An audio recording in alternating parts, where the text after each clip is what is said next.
Hi, I'm Melissa.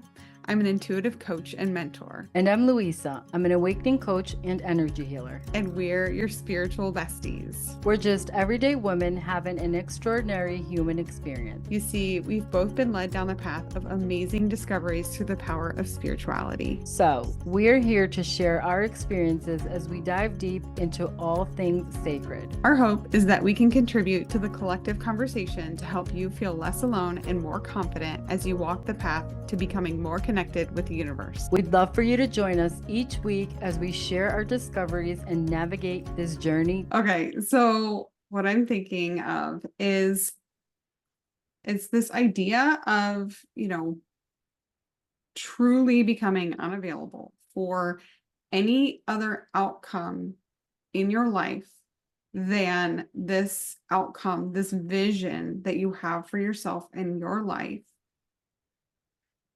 but in a way where you have this vision, you have this outcome that you are moving toward, and you're not veering off of that path. This is your destination.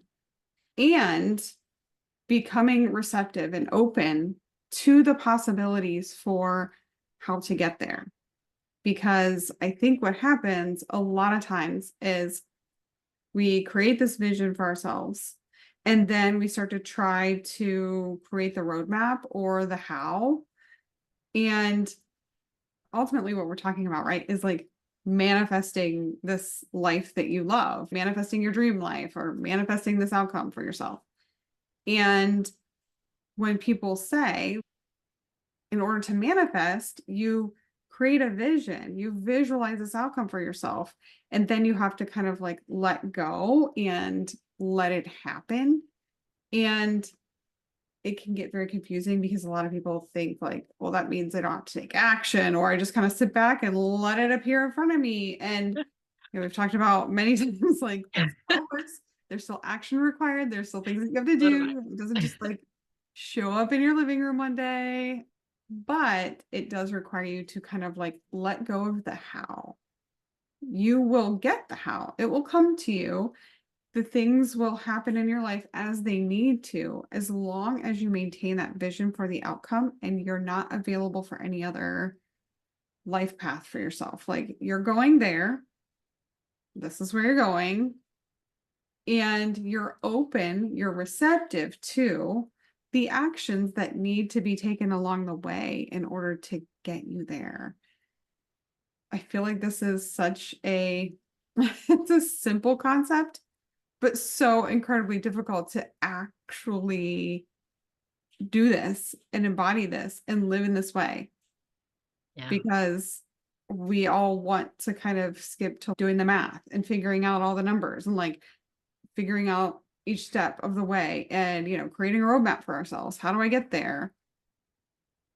But it truly is just like knowing, trusting, and being open to the steps kind of showing up for you as you take each step. The next one is going to show up for you as long as you're open to it, as long as you're there for it. A couple of things came up for me as you were saying that, and one of them is I get this message often of the how is not my job. Like my angels always remind me, the how, that's not my job. My job is the what. What do I want? That's Mhm, what I need to focus on. That's what I need to visualize on. That's what I need to meditate on. mhm, That's what I need to think about. If I'm going to do a vision board or whatever works for me, that's what I need to focus on is the what do I want? What do I want my life to look like? What do I envision my life to look like? What do I want it to feel like? Right. mhm, And the other thing that came up for me was what is receptivity? Because I think, like you said, the concept, it's an easy, like it's so simple.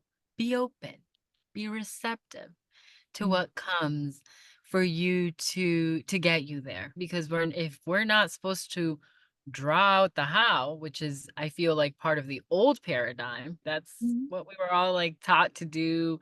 mhm, That's these are the exact steps you should take towards success. But like what does success mean for you specifically? So what does being receptive and being open to how to get there look like, I think on a day-to-day basis, from my own experience, I know my how, I know my what. My what is so clear, right? I could draw it. I've tried to get my daughter to draw it actually. I'm like, do this. This is what this looks like. She's like, what are you talking about?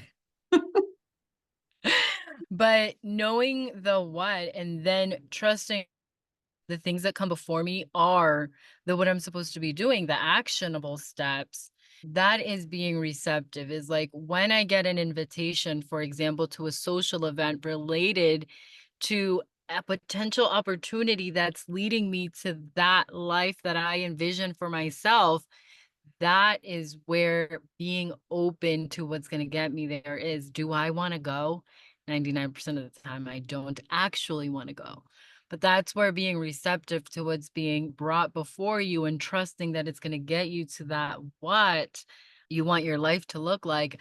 I feel like that's such an important piece because, yeah, it is a simple concept of, "Hey, this is what I want it to look like, and then I can let it go." I mean, letting go is a whole other thing, right? Like, how easy is it to finally, like, sit there and be able to say with confidence and awareness and in your full power that this is the life that I want, like, with such strong feeling and emotion, and then being like, "But I'm gonna step away from that." Right.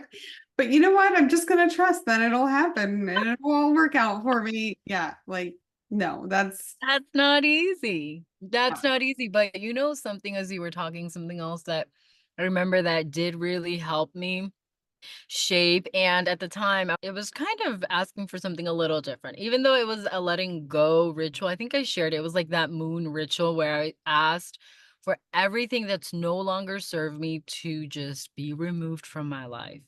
And that sure did happen in ways and things and people that I did not think I didn't want in my life, but it sure did show me the way. And so I think part of that is also setting the intention on a regular basis. So once you are able to define what this life you want it to look like, what you want it to feel like, part of the steps in addition to the actual actionable steps, like attending that business meeting, taking that new opportunity that looks a little shisty, but you're not really sure, but could take you to the next step of where you want to go. In addition to being open to that, I think from like a spiritual perspective and a mindfulness perspective, I think setting that intention on a regular basis, like for me, I'm a visual person, and I told you, like, I have a new thing on my wall, and this was a big part of my transformation throughout my spiritual awakening. There were just papers, like, all over my house. There are sticky notes of things because I'm a visual person, and I know that. So, for people, I think it might be helpful when you finally decide what you want that life to look like, and you decide that you're not veering, okay? That there is no other path for you. Mhm. I think it's helpful to define what works best for you to be able to have that top of mind without that emotional attachment that it is essential that you let go of it. Holding tight to the outcome, in my personal experience, has never worked out successfully. Yeah, no, that like graspy and like trying to hold on so tightly, that kind of energy that Mm, happens when you're not able to kind of just like let go and let it into your life, yeah, that is repelling, right? Like that literally that's the right word. That is the perfect word. Yes, repels that result it from does. your life. And that I think has been, it still is one of the most challenging aspects of creating the life that you desire to live and truly transforming your life essentially, because that's what, that's what we're both trying to do, and that's what the people who are listening like are trying to do, is transform your life and transform the way that you move through life and just have it all look different and feel different for you. Yeah. And one of the biggest challenges is that just letting go and allowing it in Because when you are trying to like claw at it and grasp at it and like control the outcomes, control the situation, and, push and push and push, that is exactly when you don't get it. Yeah. Like, it doesn't Yeah. happen It because, doesn't. we've talked about this before. Your energy, like your vibe, is what attracts the right opportunities, what attracts the things that you're looking for in life. And that graspy, controlling energy is not attracting anything good. Yeah. It's just not. It's not. And what tends to happen in my experience when we hold on to that graspy, controlling energy, what I have seen happen is that then our vibration drops to that level. And then for some of us, if we don't really understand that our vibration has dropped, what happens is we begin to attract others at that lower vibration and attract things at that lower vibration. And then we start to feel like, oh, things are happening for me. Oh, they are happening. They are falling in place. But what you don't realize is that they're falling in place at that lower vibration Mhm. that you actually don't want. And what I have found is it kind of has you fall into a cycle of sort of relearning the lessons Mhm. that you needed to learn because you obviously didn't get it the first time. Yes. No, that's so funny. I was literally, as you're saying that, I'm like, yes, this vicious cycle of Yes. like attracting what you put out there.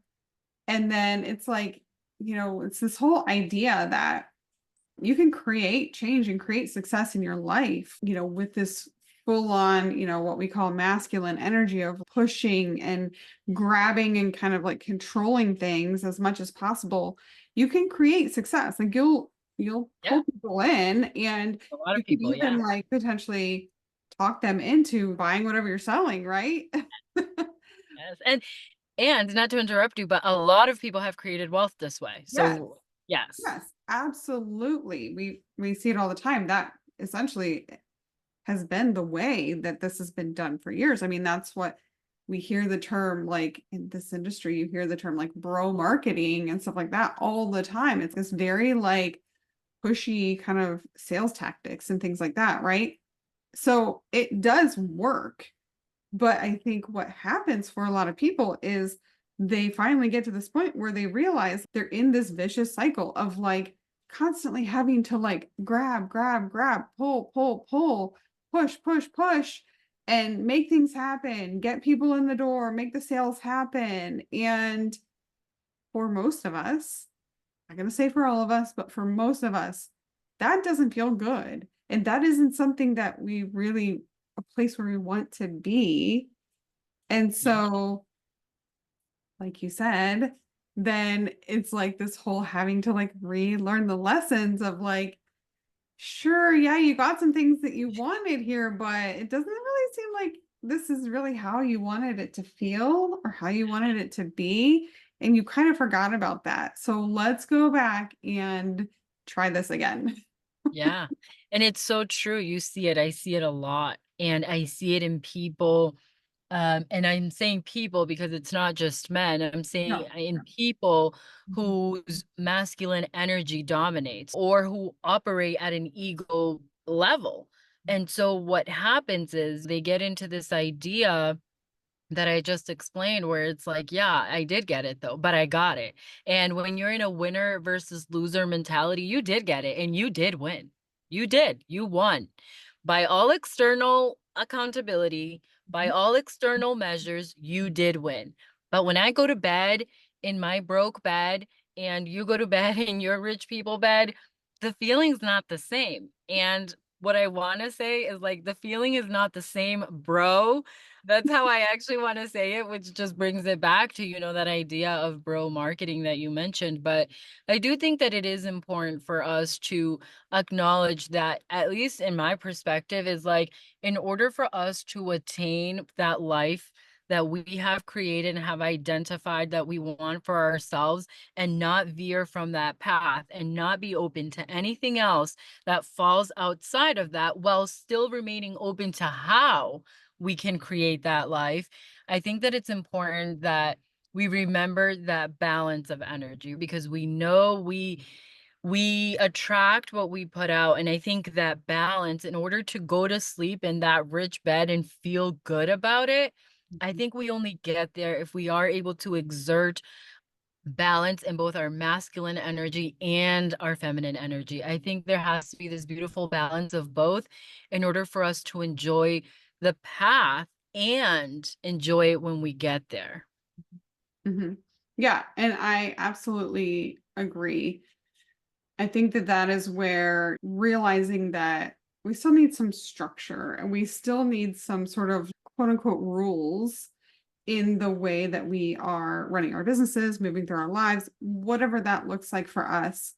We still have to have some boundaries. I mean, Yes. that's all really important stuff. And that's all that sort of like masculine stuff. It's like having the structure, holding the boundaries while still allowing things to come into our lives as they're meant to and being receptive to them.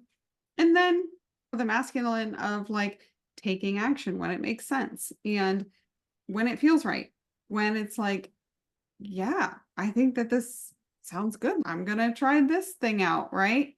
And it's always going to be this balance and flow back and forth between the masculine and feminine. Ultimately, I believe you can't really manifest the life that you want being completely in one side or the other. It's not really going to turn out the way that you actually want it to. I mean, assuming you want your life to feel good and you want to feel some satisfaction and easefulness. I Yeah. don't think it's a word, but if you It want just is. there to be that feeling Yeah. associated with this result that you get, like it's not going to happen for you if you're in one place or the other, really.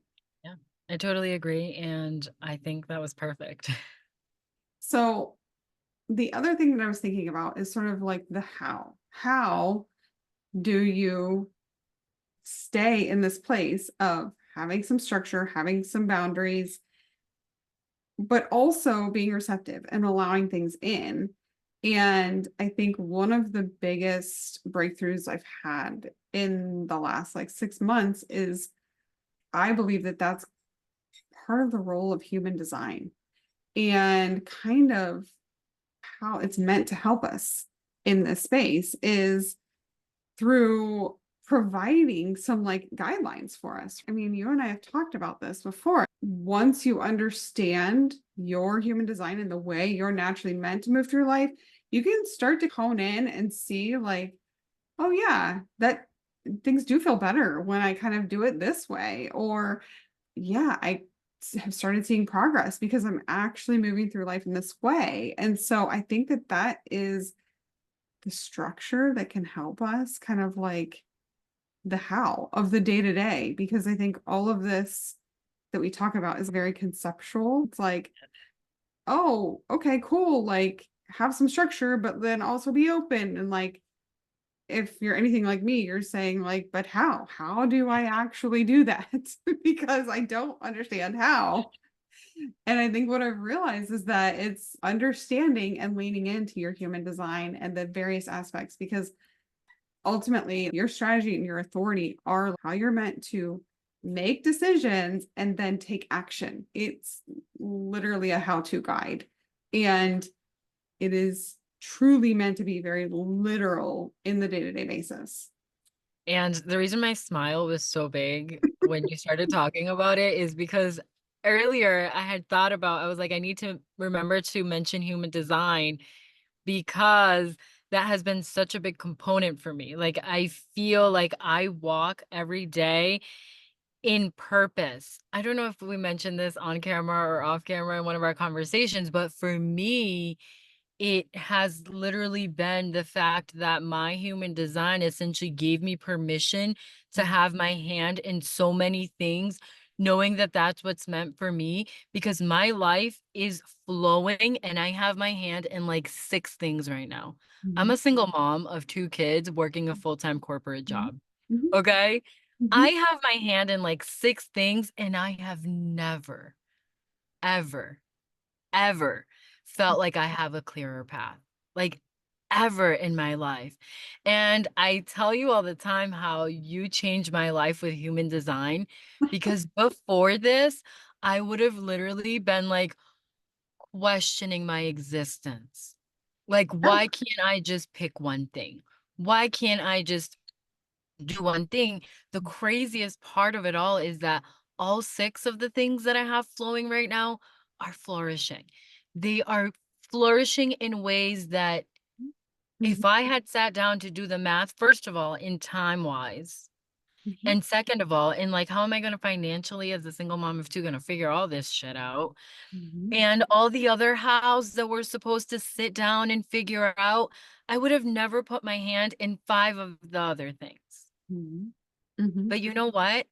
I have never been more fulfilled in my life, and human design did that for me. Like, it was you sharing that with me and continuing to talk about it, and which basically continues to, like, give me permission and reminds me that, "Okay, no, this works, and there's a reason why it works, and there's a rhyme, and there's a structure." These are literal steps of how I'm supposed to operate my life, which mhm, is why it feels the way that it feels. Like, when I go to bed every night, mhm. I just feel like I already am sleeping in that $1,000,000 bed. I already feel that. Does it look like that? Like, definitely not. Also, what does $1,000,000 bed look like though? Yeah, seriously. That's And does my first question. $1,000,000 yeah, like, yeah, that's a good Yeah. question too, that I don't know the answer to.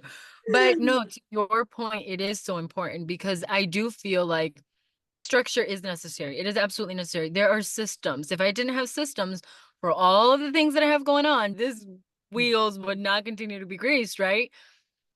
But I do think that is so much of the answer. And I literally talk to like about human design with anyone that I meet. I'm like, have you done it? And everybody's like, what is that? And I'm like, whoa, well, explains why you're not walking in alignment like I do every day. You need to learn more.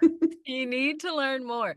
But I think you're right. I think it does give us the how, Mhm, because human design is so much of human aspect of it and like the divinity aspect of it. mhm, Because that's what I love about it, is that it didn't leave out for me my spirituality. That is such a big part of how I live my life every single day. It combined the two. It combined the 3D, this is mhm. how to live at human level, and the divinity aspect. And yeah, it is the answer to how. Yeah, I completely believe that. What you're mentioning essentially is this, like, your human brain and the conditioning that you picked up around like you need to focus on this one thing and you need to see it through and you need to just do your life in this way because that's what we had learned. But yeah, once you understood your human design, you're like, oh, I'm a manifesting generator. I'm not actually meant to live my life in that way. And so you get this permission and then it just opens up all of these other possibilities for you that wouldn't have been there, or that had you tried to do them before, you would have felt this sort of like conflict within your brain of like, oh, but It's I'm not supposed to be doing it this way because we always like to think about what we're supposed to do, what we're not supposed to do. And human design is like, no, actually, like this is natural for you. That's why it feels so natural. And yes. it all just starts to really make sense. And it is intended to be used on a daily basis for decision making, for moving your life forward in the right direction. And that to me has been so, so incredibly valuable in understanding and helping me to come back from my ego, my brain getting in the way, saying, like, oh, you should do this thing or you should try to do this thing. And for me as a projector, it's like, no, wait for the invitation. And so when I catch myself wanting to like push something forward or reach out to somebody and try to make something happen, it's like, hold on, that's not going to work out for me. And I know based on past experience, it's not going to work out for me. And it's just not how I meant to move. And so I will allow myself to kind of just wait, sit back, wait for it to happen. It's going to happen in the right way. And so it just allows you also to kind of build that trust too, the trust that like things are going to work out.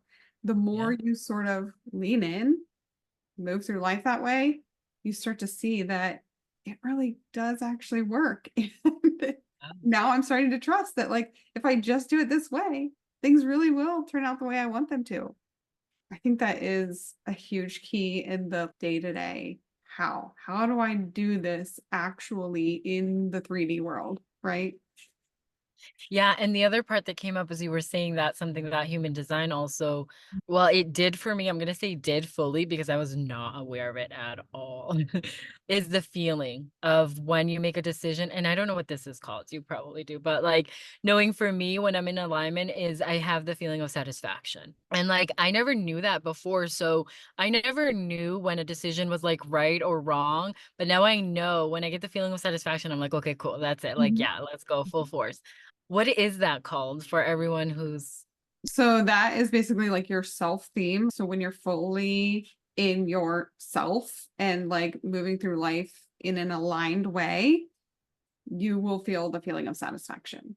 So yeah, that's my spiritual awakening was like woke me up like, "Oh my god, you're not who you're acting as," and all the things, but I honestly feel like human design after because I feel like I was at the end of my first because I don't feel like it's just one awakening, I feel like you keep reawakening and yeah, different it's like an the ongoing process. thing. It just goes on. Yeah, a Yeah. process. Yeah.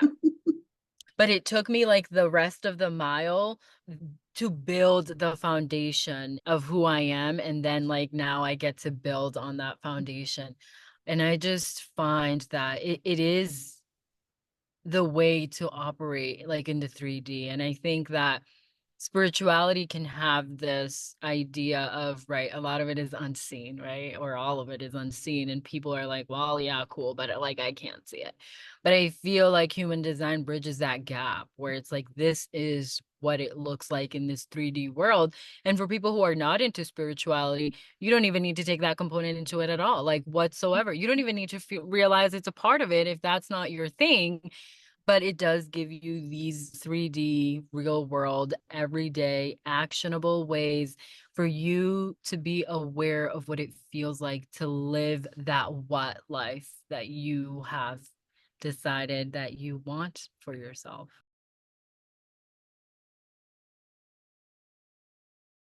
That's a wrap for this episode. We hope you found some inspiration, a helpful tip, or maybe just a good laugh. Remember, amazing human, you are not alone on this path to connect with your inner wisdom and the universe. To stay connected and keep the conversation going, subscribe to our YouTube channel and our podcast so you never miss an episode. And if this episode resonated with you, share it with your friends, family, or anyone who might find value in it. Until next time.